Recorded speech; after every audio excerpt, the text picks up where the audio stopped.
welcome to Football Fridays. This is a show where we're going to be discussing all things football in terms of the news of this week. We're talking about results, we're talking about players' transfers, we're talking about everything that you think of in terms of football. First one, Champions League results. Wednesday the 14th of September, this week, the Champions League results that I have had a chance to pick out. Here we go. AC Milan 3, Dynamo Zagreb 1. Shakhtar Donetsk 1, Celtic 1, Chelsea 1, Red Bull Salzburg 1, FC Copenhagen 0 and Seville 0. Juventus 1, Benfica 2, Maccabi Haifa 1, Paris Saint-Germain 3, Manchester City 2, Borussia Dortmund 1, Rangers 0 and Napoli 3. Real Madrid 2 and RB Leipzig 0. Right guys, let me know what you think about this down in the comments down below. Is this or was this an exciting week for football? Do you think those results inspired the next generation to get into football, or do you think they were great results in general? And did you watch any of them? The one that picked out for me was Manchester City versus Borussia Dortmund on Wednesday. What a game. Haaland came on and performed like crazy. I'm not saying he came on, he was already on the pitch. Obviously, he wasn't doing too well against his previous team because Hummels was absolutely insane in that match. So Jack Harrison is going to be spoken to by the Leeds United board within the next week or so. Hopefully we will be getting him a new contract over the line. We're not going to be sending him to Tottenham Hotspur. We're not going to be sending him over to the Toon, Newcastle United. It's a tricky one. We don't want him to be leaving. We want to keep him. I don't know why the club already have not got him a new contract, especially amidst in the last transfer window where Jack Harrison was sought after. They wanted him. Newcastle put a bid in, a very terrible bid, 2 bids in fact. So why haven't we done it yet? Let's see what happens in the next week or so. If he gets another 3 to 4, maybe 5-year deal, who knows?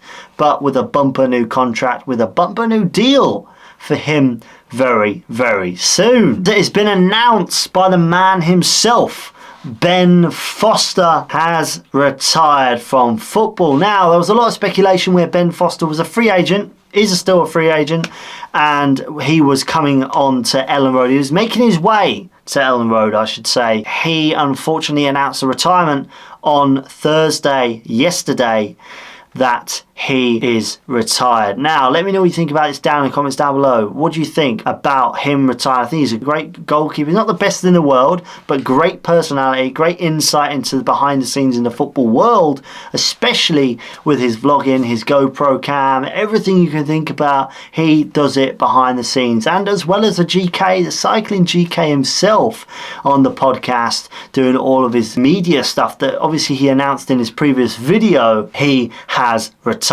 Good man, good personality, not the best in the world, but a good goalkeeper. According to this is what he said. It has been the best summer of my life. I left Watford at the end of last season. Normally when the season finishes you get a month or 6 weeks off and you jam pack your holidays in. I didn't really think I would be signing for a new club near enough when the season starts. I thought I could give myself 2 months of holiday, have a nice time, and then take it from there. I've had the best 3 months ever, been on holiday, just doing normal things when the kids finish school. We normally have to take the kids out of school to go on holiday. I've enjoyed being a normal person. I got to sit in the pub on Saturday afternoon and watch an early game and the afternoon fixtures. It was brilliant. Now, he has stretched his career over 2 decades, playing for the likes of Manchester United, Birmingham, West Brom and Watford. It's crazy because his whole career has been not great, and then it kind of build himself up, got that skill, and then he played really well, and then sort of it was kind of bumpy, but I feel like he's had a good career, a really good career. He's met loads of people, he's made the contacts, he's established himself, and I would say is the OG of greatness up on that table. Now, what do you think about him retiring? I think it's his choice, you know. He's a dad, he's a parent, he's 39, don't forget. Still young, but a little bit old for football. And I believe he is a good guy. So, put your comments down below and let's move on. Ivan Toney gets the call up for England pre-game versus Italy and Germany. I'm absolutely gassed. I'm absolutely excited.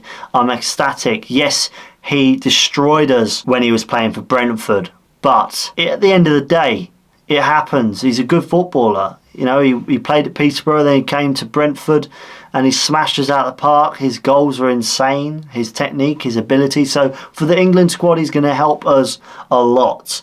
But it's just a shame we didn't win that game because that gives me anxiety. But at the end of the day, it's night and we move on. So congratulations to Ivan Toney getting the call up. His first call up by the man, Gareth Southgate. So I'm super excited and I cannot wait to watch the England games. Okay, so moving on from that, who made the England squad? Now there's a lot of questions, I should say, around this squad. Great players, but I'm still a little bit concerned.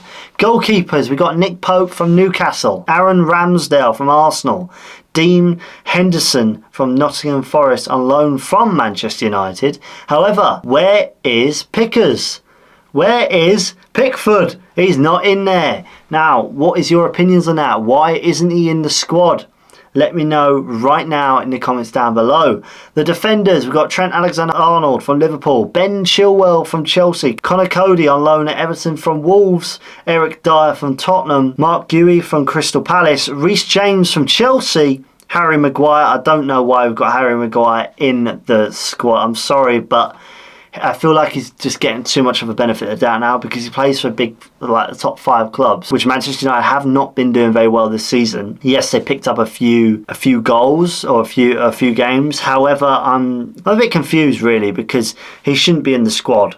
Luke Shaw, Manchester United, I haven't seen much of him, so I don't know why he's in the squad. Good player-ish. John Stones, he scored an absolute banger of a goal against Dortmund. It was insane. Then we've got Fikayo Tomori from AC Milan, Kieran Trippier from Newcastle, Kyle Walker from Man City. That is all the defenders that we have. Midfielders, we got Jude Bellingham from Borussia Dortmund. Obviously, he is an insane player. That header against Man City was insane. Let's just be honest with ourselves here. He is a great player, such a young age. And I'm excited. I'm excited to see how he plays. Mason Mount from Chelsea, Calvin Phillips from Manchester City, Declan Rice, West Ham, James Ward-Prowse with a whippage, especially in those corners, those free kicks from Southampton. My only thing about Calvin Phillips, he's a good player. Like, I loved him when he was at Leeds. I loved him. I still love him. But my only concern is not getting the minutes at Manchester City. And I said this in previous videos. Where is he? Where's the minutes? I feel sorry for him, but unfortunately left on the cheap from us. We accepted a bad offer, to be honest, and he didn't. You know, he's not been playing as well. He came on the 91st minute or 90th minute against Borussia Dortmund. He was on the pitch for approximately 2 minutes, which is strange because I want to see more minutes from him, regardless what team he plays for. I wish he played for Leeds still. Forwards, we've got Tammy Abraham from AS Roma. What a player. I absolutely love the mentality of this guy.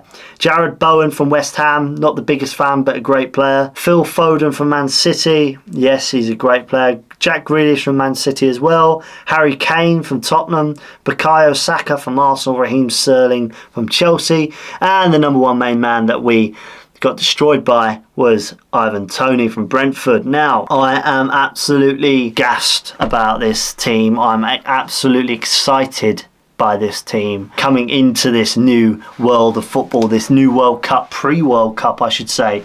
And I hope we're bringing it home and it'll be sick. So hit the like button if you think the same. And don't forget to smash the subscribe button because it helps a lot. The final statement, the FA has released a statement on Jesse Marsch, which, again, corruption is at play.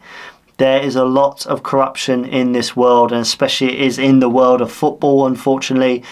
And here's what they had to say. The Football Association today has released the following statement. Leeds United Football Club's Jesse Marsch has been fined £10,000 and is suspended from the touchline for their next fixture following a breach of FA rule E3 that happened at their match against Brentford FC in the Premier League on Saturday the 3rd of September 2022. The manager admitted his language and behaviour during the 64th minute of that game was improper, and an independent regulatory commission subsequently imposed his sanctions. Now, he did not admit that. I know that for a fact. The fact that he was fighting his corner in his pre-videos and his pre-talks, or post-talks I should say, and post-videos, I think the FA has absolutely just proved their corruption. First of all, let's go back to the Chelsea-Tottenham game. They got red cards, sent off. They were shouting and swearing at each other, grabbing each other, shouting at the referees, swearing at the referees. They get red cards. The following match that they play, they are allowed to play. They're allowed to be on the sidelines. They're allowed to be in the manager's box. They don't get fined. And as soon as Leeds United's manager raises concerns that it was a clear penalty, he didn't swear, he didn't shout, he literally said that was a clear penalty. Clear penalty. Go back and watch the review. Go back and watch the videos. It's clear as day. Get a lip reader to look at his mouth. It is clear as day that the manager has passion for this club. I'm very excited about that. I'm happy about that. But in terms of the refereeing, the FA, the UEFA, whoever who's in these standards and making these decisions are absolutely blind. They don't understand what they're doing, clearly, because if you can let Chelsea, let Tottenham have their managers play or be on the sidelines for that and red cards, and it's much worse than that Leeds versus Brentford game, but fine us 10,000 or Jesse Marsh £10,000 and don't let him play on the sidelines, don't let him be, and red him and confirm that decision. Why is there a difference between Chelsea and Tottenham and Leeds United? Is it because we're the underdogs? Is it because we can just let them walk all over us? What is that about? Why is there special treatment to the big five compared to us and other teams in the Premier League? And this is what my biggest concern is.